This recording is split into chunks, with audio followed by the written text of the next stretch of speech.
के बीच में थे और जिनका ब्लड प्रेशर लो था, 4 साल के लिए पेशेंट का फॉलोअप किया गया। आधे ग्रुप को एंजियोप्लास्टी का ट्रीटमेंट दिया गया और आधे ग्रुप को मेडिकल ट्रीटमेंट दिया गया।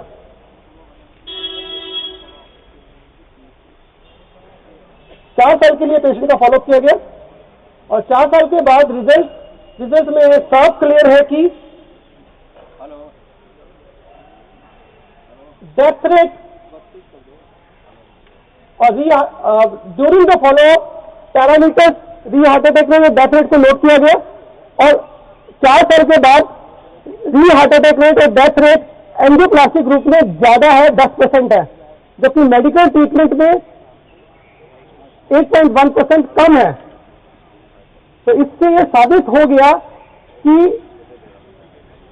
हार्ट अटैक पेशेंट में यदि एंजियोप्लास्टी कराई जाए 48 घंटे बाद और पेशेंट स्टेबल है तो उससे फायदा नहीं बल्कि नुकसान होता है। उससे री हार्ट अटैक रेट और डेथ रेट बढ़ जाती है।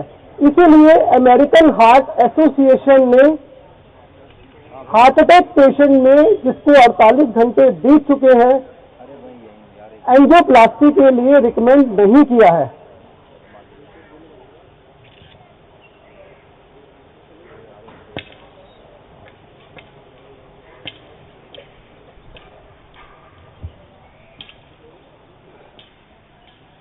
अब मैं दिल की बीमारियों के डायग्नोसिस के बारे में कुछ बात करना चाहूंगा।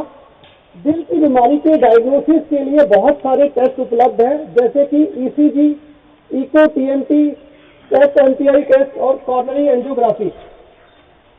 ईसीजी की डायग्नोस्टिक एक्यूरेसी सिर्फ 30 से 50% है। इसका मतलब है कि 30 से 50% केसेस में ही ईसीजी दिल की बीमारियों को डायग्नोस कर पाती है। 50% हार्ट के पेशेंट में ईसीजी नॉर्मल होती है। You will be surprise to know it. Echo TMT में डायग्नोस्टिक एक्यूरेसी सिर्फ 60 से 70% है। 2 ही टेस्ट ऐसे हैं जिनमें डायग्नोस्टिक एक्यूरेसी